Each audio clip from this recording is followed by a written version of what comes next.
Waktu dia masih bayi kan dia masih bersih, ya kan? Ya kan? Ya masih yakin dia bahwa Allah itu adalah Tuhannya kan gitu kan? Nah ini yang perlu kita garis bawahi. Artinya ketika kamu Hindu, ketika kamu Buddha, ketika kamu Konghucu, apapun agamamu, ketika kamu butuh pinjaman tanpa riba, inilah bank sedekah. Nah, misalnya nih, katakanlah Mbak Lilis punya pinjaman nih di bank sedekah 100 juta, ya kan? Bagaimana cara Mbak Lilis mengangsurnya? Ya tentu dengan sistem 3 kenceleng namanya, Mbak. Jadi 3 kencelengan ini adalah satu sebagai angsuran, satu lagi sebagai sedekah, satu lagi sebagai bagi hasil. Tetapi 3 kencelengan ini sebenarnya sumbernya sedekah semua. Paham ya maksudnya ya? Nah, cuman di tiap kencelengan angsuran itu akan mengurangi hutang. Siapapun boleh mengisi kencelengan angsuran itu. Nah, yang paling utama adalah siapa? Adalah kerabatnya Mbak Lilis. Baik kakak, suami, adik, paman, bibi, ya atau sepupu, ponaan, boleh nggak mereka bersedekah? Boleh. Lebih bagus lagi kasih kencelengan buat mereka agar bersedekah mengurangi riba bersama Allah. Kan gitu. Katakanlah misalnya ada 9 kencelengan nih dari kerabatnya Mbak Lilis, disetor ke Mbak Lilis, lalu disetor ke bank sedekah. Ya tak? Dari 9 kencelengan itu, yang 3 kencelengan itu berapapun nilainya itu akan mengurangi langsung utangnya Mbak Lilis. Enak nggak? Ya kan? Gitu. Jadi enak. Terus yang di 3 kencelengan tadi masuk dalam kategori sedekah. Fungsinya apa? Untuk menambah harta Allah tadi supaya kita bisa pinjamkan lagi banyak orang. Ya paham ya? Nah yang 3 kencelengan ini lagi yang ada di kencelengan bagi hasil namanya, itu nantinya kalau sudah tidak dibutuhkan oleh bank sedekah, ini gunanya adalah apa? Untuk mendirikan badan usaha milik Allah. Seperti apa? Pom bensin, rumah sakit, terus pendidikan, free, gratis. Kenapa kok gratis? Kita yang bayar kok dari sedekah kita, ya kan? Kita buat gratis semua. Kenapa? Uangnya berlimpah. Untuk apa kita minta lagi uang? Benar nggak? Nah ini yang mau kita pahami gitu. Nah, jadi sistemnya adalah sistem sedekah yang dijamin kesuburannya oleh Allah. Sayangnya nggak pernah kita tanam. Benar nggak? Iya kan? Harta Allah kan banyak banget kan, Pak? Ada di masjid, benar nggak? Ada di Basnas, ada di Lazismu, ada di Lazisno, ada dompet duafa, ada rumah yatim, ada rumah zakat, ya kan? Banyak sekali. Masjid aja sudah berapa banyak? Ya kan? Satu masjid paling tidak minimal lah 1 juta pasti ada nggak uangnya? Pasti kan? Kalikan berapa juta masjid, masuk uangnya ke bank, di bank dipinjamkan dengan sistem riba.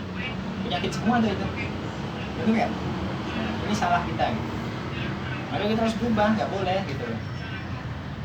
Harta yang ada, benih yang banyak, kok diberikan, ditanam dengan sistem riba, kan kita dosa semua, ya kan? Karena sistem riba itu yang dilaknat oleh Allah dan Rasulnya adalah apa? Yang meminjamnya, yang meminjamkan, saksinya, pencatatnya itu sama semua terlaknat ya. Karena Allah kan memerangi riba kan? Nah, maka yang sudah berlalu sudah.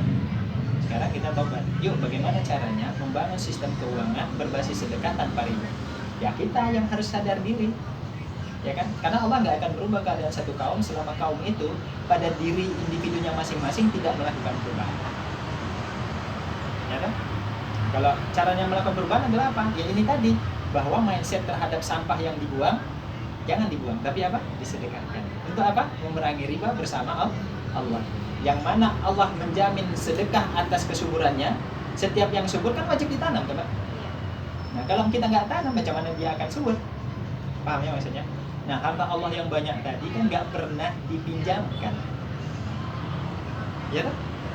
Nah karena nggak pernah dipinjamkan dan akhirnya malah disimpan dalam istilah nama perbankan itu disimpan kan? Padahal sebenarnya kan bank itu kan minjam uang kita, lalu dia pinjamkan kepada ya kan, dengan sistem riba. Ada pertanyaan sampai di sini? Pak. Nah, kita ada makan. Kan tempatku kan lazisku tuh. Lazismu. Oh lazisku. Nah, adanya kalau secara resmi dari Muhammadiyah itu lazismu. Iya Muhammadiyah. Lazismu. Iya. Saya tempatku kan kebanyakan Muhammadiyah. Iya. Nah, lazismu itu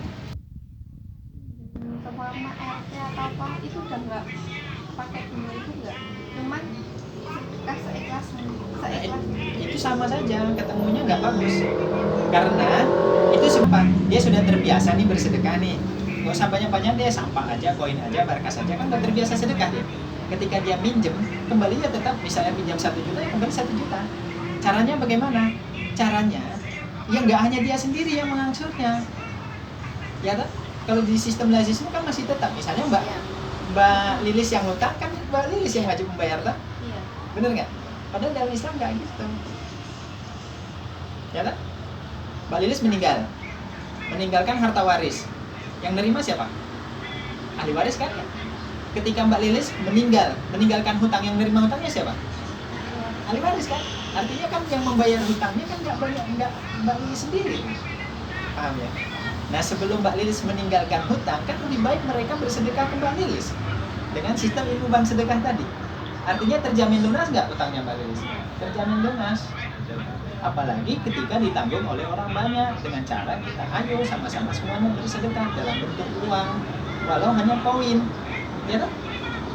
1 koin aja 100 rupiah, dikerjakan 1 juta orang, 100 juta setiap hari, ya kan?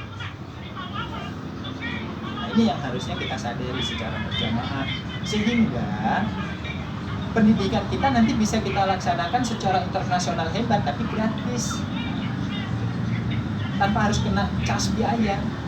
Kenapa? Karena kita mampu memanage uang kita itu dengan benar. Termasuk juga kesehatan. Kesehatan itu pasti bisa gratis. Kenapa? Lah uangnya melimpah kok. Benar nggak? Nah, selama ini sistem keuangan kita diserap dengan sistem perbankan berbasis kapitalis, berbasis riba. Akhirnya para banker sajalah yang memperkaya dirinya dan dia memperbudak kita terus. Ya kan? Nah, ini harus kita sadari. Jadi Islam itu sudah mengajarkan kita dengan benar, dengan baik. Hanya saja seringnya ilmu itu dikasih secara sepotong-sepotong. Pemahamannya akhirnya berdasarkan keinginan organisasi masing-masing. Dipelintir sesuai dengan kepentingan masing-masing. Akhirnya saling bersaing, Pak. Ya, iya sih. Ya, sayangnya kita nggak mau taat untuk patuh. Riba, diribas. Karena di kita bisa ini ada fasilitasnya ya, mumpung loh. Nah, kalau semua mau mendakwahkan, cepet nggak? Cepet banget, Pak. 5.000 kalikan 1 juta 5M. Padahal ini yang ngedownload 1 juta lebih. Yang udah ngedownload, kira mereka masih nggak percaya nggak? Kemungkinan ada sih yang nggak percaya. Nah, mereka nggak jalannya ke situ loh. Iya, artinya kan begini. Kalau yang Mbak Lilis atau masnya ini lah, kan baru kenal saya nih, ya kan? Baru kenal saya. Kalau saya tidak menggunakan Mbak Lilis, ya, kira-kira dia mau nggak donasi? Nggak mungkin kan? Ya. Makanya tadi saya minta, Mbak Lilis punya nomornya nggak? Ada. Tolong dong dikirimkan linknya. Akhirnya jadi mau nggak? Nah, kenapa dia mau? Karena dia percaya pasti. Yang ini kan Mbak Lilis. Kalau dia nggak mau donasi, dipecat ntar deh. Kan gitu. Nah, ini yang perlu kita tindak lanjuti itu. Nah, nanti tinggal. Tadi kan saya ada ngirim. Ada bukti itu. Bukti pengiriman ya? Iya. Ya seberang Anda. Iya. Orangnya di mana? Kalongan. Nggak dekat. Tapi kita punya persyaratan. Dia punya komitmen nggak untuk memerangi riba? Punya. Apa buktinya? Kamu pelajari dulu nih ilmu bank sedekah sampai kamu paham. Setelah kamu paham, kamu siap amal nggak? Siap. Terus siap mendakwahkan Kak? Siap. Ya sudah, buktikan. Udah, dia amalkan, dia foto, dia kirim. Dia masuk ke dalam grup, dia dakwahkan. Dia buktikan dia punya usaha kuliner. Dia kirim. Udah. Sudah terpenuhi, saya musyawarah kan sama arsitek ada tim musyawarah. Gimana? Oke, ACC siap. Sudah. Ada setoran ke dia, nanti dibuka kencelengannya. Jadi tinggal dia sistemnya dibagi 3 kan. Nah, sepertiganya itu dihitung nanti waktu dia transfer, sepertiganya adalah mengurangi hutangnya. Apa? Kerugiannya tentu di akhirat. Ya. Dia, keluarganya itu akan tercatat sebagai orang yang tidak taat pada aturan Allah kan. Itu satu. Yang kedua adalah apa? Selama dia masih hidup, selama dia masih punya catatan buruk itu, kira-kira masih bisa nggak dia akan dipinjam di bank sedekah untuk dapat pinjam? Ya kan? Di pengajian juga Ustaz kan bilang, wah harus bayar hutang begini begitu, tapi kan hanya dibebankan ke dia sendiri. Ya kan? Enggak, itu salah.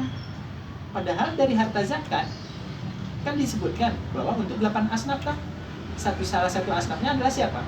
Namanya gorimin dalam istilah bahasa Arab. Artinya apa dalam bahasa Indonesia? Orang yang terlilit hutang. Nah, orang yang terlilit hutang ini harusnya ada harta zakat yang untuk bisa membayarkan hutangnya dia. Artinya dia nggak bertanggung jawab sendirian. Dia ditolong Allah, dia dibantu Allah dengan sistem Allah gitu. Nah, kadang orang itu nggak menyadari bahwa dia punya Allah. Ini kesadaran orang yang lemah itu gitu. Padahal dia punya Allah, nyawanya dia Allah yang kasih, rezekinya Allah yang kasih. Kenapa dia merasa sombong? Siapa yang membayar dan melunaskan utang kamu? Ya aku sendiri lah katanya kan gitu. Ya kan? Dia nggak pernah berdoa, dia nggak menyadari. Dan dia nggak pernah mengajak kerabatnya, ayolah sedekah memerangi riba. Padahal ketika dia saudaranya atau kerabatnya bersedekah memerangi riba, sama saja dia bersedekah pada kerabatnya juga. Benar tak?